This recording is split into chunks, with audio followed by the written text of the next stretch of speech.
Hello children, how are you doing? Are you doing good? Very nice. बच्चों, हमने कई तरह की कहानियाँ पढ़ी हैं. आज हम एक बहुत ही इंटरेस्टिंग कहानी पढ़ने वाले हैं जो है फेथ यानी विश्वास के बारे में. जब हम पर कोई मुसीबत आती है तो हम भगवान को, ईश्वर को याद करते हैं और प्रार्थना करते हैं कि वो हमारी मदद करें. ये कहानी इसी बारे में है. A letter to God.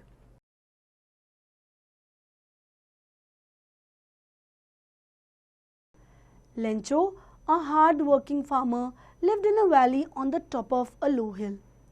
One morning, he faced rain due to a severe snowfall, resulting a total damage of his crops. He turned to God in distress and wrote a letter asking him to send money. Now read out the story to know that how God helped him and replied to his letter. तो ये कहानी है Lencho की. एक hard working farmer जो एक किसान है, बहुत ही मेहनतकश. अब उसके साथ कुछ बुरा घटता है क्योंकि इतना ज़्यादा स्नोफॉल हुआ था तो जो उसकी सारी फसल थी वो सब बर्बाद हो जाती है और अब वो बहुत बड़ी मुश्किल में है. परेशान होकर वो भगवान को, गॉड को एक चिट्ठी लिखता है, एक लेटर लिखता है कि मुझे कुछ पैसे भेज दीजिए. देखिए आगे क्या होता है. The house, the only one in the entire valley, sat on the crest of a low hill. So children, crest का मतलब होता है पीक, पहाड़ की चोटी. तो एक ही घर था, सिर्फ एक, इस पहाड़ की चोटी पर. From his height one could see the river and the field of ripe corn dotted with the flowers that always promised a good harvest. The only thing the earth needed was a downpour or at least a shower. बच्चों, downpour या shower का मतलब होता है heavy rain. Throughout the morning, Lencho, who knew his fields intimately, had done nothing else but seen the sky towards the northeast. तो Lencho सिर्फ आसमान को देखता रह गया और वो अपने खेतों को बहुत अच्छे से क्लोजली जानता था. So intimately means closely. Now we are really going to get some water, woman. The woman who was preparing supper replied, yes, God's willing. The older boys were working in the field while the smaller ones were playing near the house until the woman called to them all, "Come for dinner." It was during the meal that, just as Lencho had predicted, big drops of rain began to fall. In the northeast, huge mountains of clouds could be seen approaching. The air was fresh and sweet. तो जैसे कि Lencho ने सोचा था, उसकी prediction यानी उसकी estimation सही निकली. बारिश की बड़ी बड़ी बूंदें गिरने लगी. The man went out for no other reason than to have the pleasure of feeling the rain on his body, and when he returned, he exclaimed, "These aren't raindrops falling from the sky. They are new coins. The big drops are 10-cent pieces and the little ones are 5s."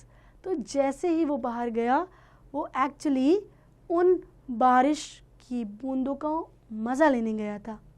Lencho कहने लगा, ये बारिश की बूंदें नहीं, ये तो coins हैं, ये तो सिक्के हैं. जो बड़ी बूंदें हैं वो 10 सेंट और छोटी वाली 5 Saint.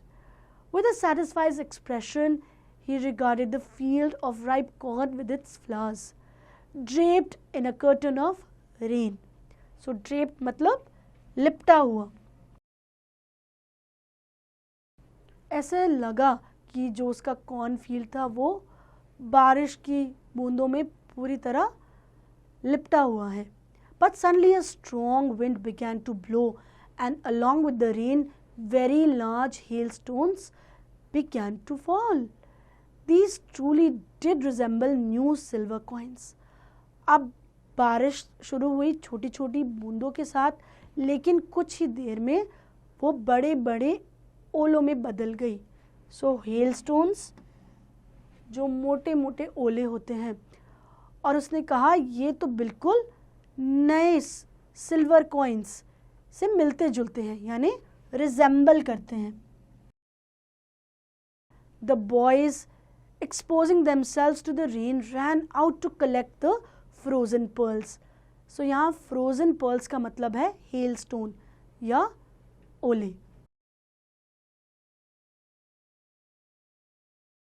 It's really getting bad now, exclaimed the man. I hope it passes quickly. It did not pass quickly. For an hour, the hail rained on the house, the garden, the hillside, the cornfield, on the whole valley. The field was white, as if covered with salt.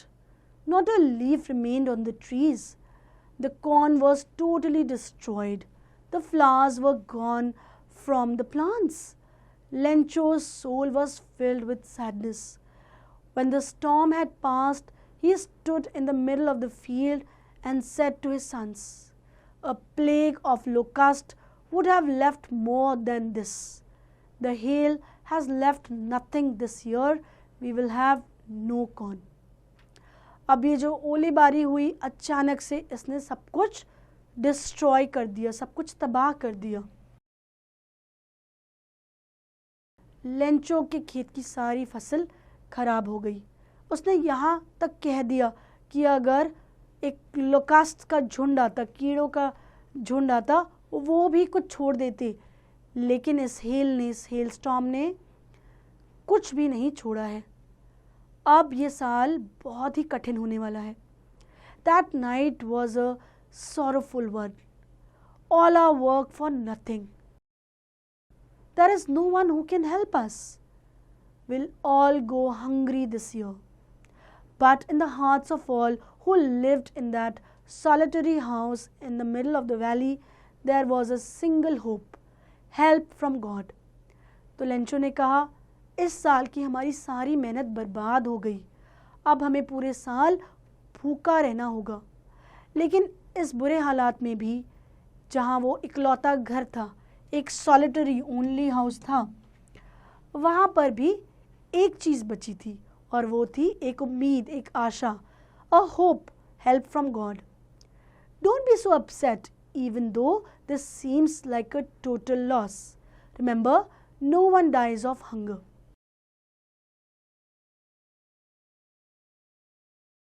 That's what they say. No one dies of hunger. All through the night, Lencho thought only of his one hope, the help of God, whose eyes, as he had been instructed, see everything, even what is deep in one's conscience. तो Lencho को भरोसा था, ये विश्वास था कि अभी भी एक उम्मीद की किरण बची है, और वो है ईश्वर की मदद, जो हमेशा हमें देखते रहते हैं। Lencho was an ox of a man, working like an animal in the fields, but still he knew how to write. The following Sunday at daybreak, he began to write letter which he himself would carry to town and place in the mail. अब चाहे वो एक किसान था, लेकिन उसे पढ़ना लिखना आता था, और उसने एक चिट्ठी लिखी, शहर गया वहाँ उसे पोस्ट करने के लिए। It was nothing less than a letter to God. God, he wrote, if you don't help me, my family and I will go hungry this year. I need 100 pesos in order to sow my field again and to live until the crop comes because the hailstorm. तो इस तरह से उस चिट्ठी में उसने पूरी बात लिख दी कि मुझे 100 पेसोस चाहिए ताकि मैं फिर से अपने खेत में बीज डालूं, फिर से फसल उगाऊं। He wrote to God on the envelope. तो जो envelope था जिसमें चिट्ठी डालते हैं, जो लिफाफा होता है, वहाँ उसने एड्रेस लिखा to God. Put the letter inside and still troubled went to town. At the post office he placed a stamp on the letter and dropped it into the mailbox. अब उसने चिट्ठी पोस्ट कर दी। One of the employees, जो एक कर्मचारी थे, employees,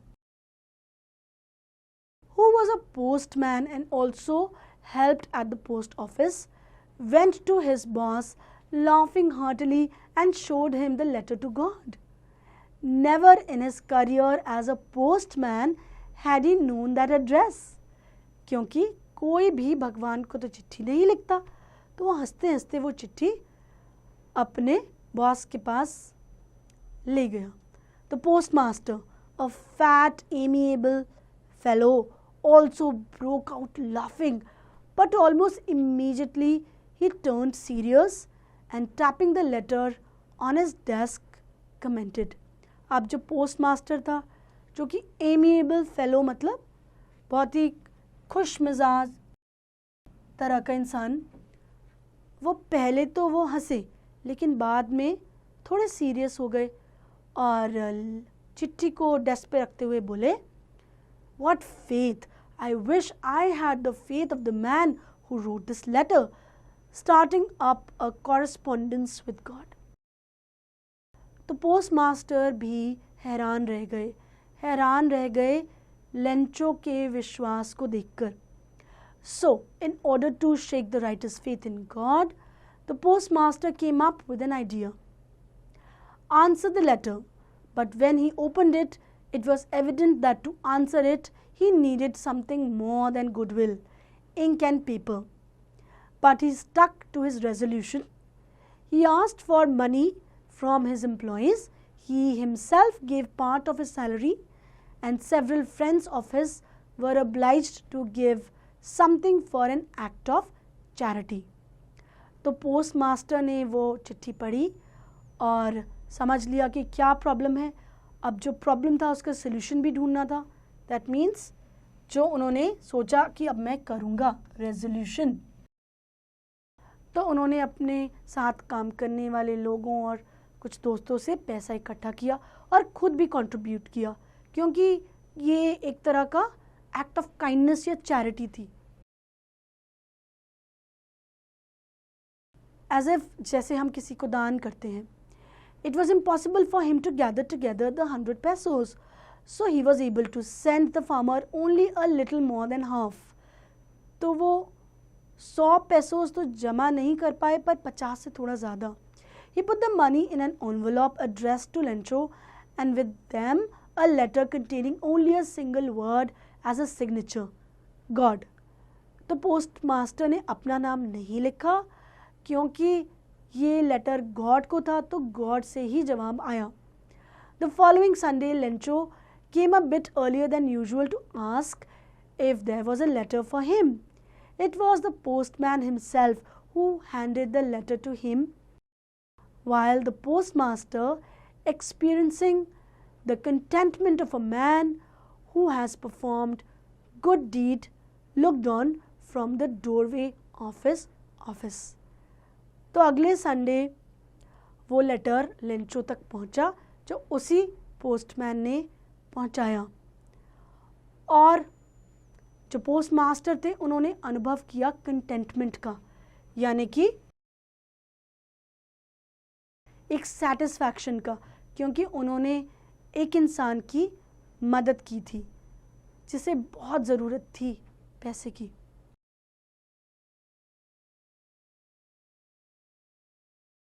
Lencho showed not the slightest surprise on seeing the money. Lencho बिल्कुल भी चकित नहीं हुआ. Such was his confidence, but he became angry when he counted the money. God could have made a mistake, nor could he have denied Lencho what he had requested. तो वो इतना भोला था, उसे अपने काम पर इतना फेथ था, ईश्वर में इतना विश्वास था कि उसने मान लिया कि ये पैसे सच में भगवान ने भेजे हैं. लेकिन वो थोड़ा गुस्सा भी हुआ कि जितना उसने रिक्वेस्ट किया था उतने नहीं भेजे. Immediately Lencho went up to the window to ask for paper and ink. On the public writing table he started to write, with much wrinkling of his brow caused by the effort he had to make to express his ideas. When he finished, he went to the window to buy a stamp which he licked and then affixed to the envelope with a blow of his fist. तो अब उसने फिर से एक और चिट्ठी लिखी, stamp लगाई. The moment that the letter fell into the mailbox, the postmaster went to open it. It said, God, of the money that I asked for, only 70 pesos reached me. Send me the rest, since I need it very much. But don't send it to me through the mail, because the post office employees are a bunch of crooks. Lencho. तो Lencho ने लिखा, भगवान आप मुझे बाकी बचे हुए पैसे तो भेज दो, लेकिन मेल के थ्रू नहीं, क्योंकि मुझे लगता है ये पोस्ट ऑफिस के जो कर्मचारी हैं ये मेरा पैसा चुरा रहे हैं. तो इतना इनोसेंट था Lencho. So this was a wonderful story by G.L. Fuentes. And these are some of the comprehension exercises that I want you to try after reading this wonderful story once again.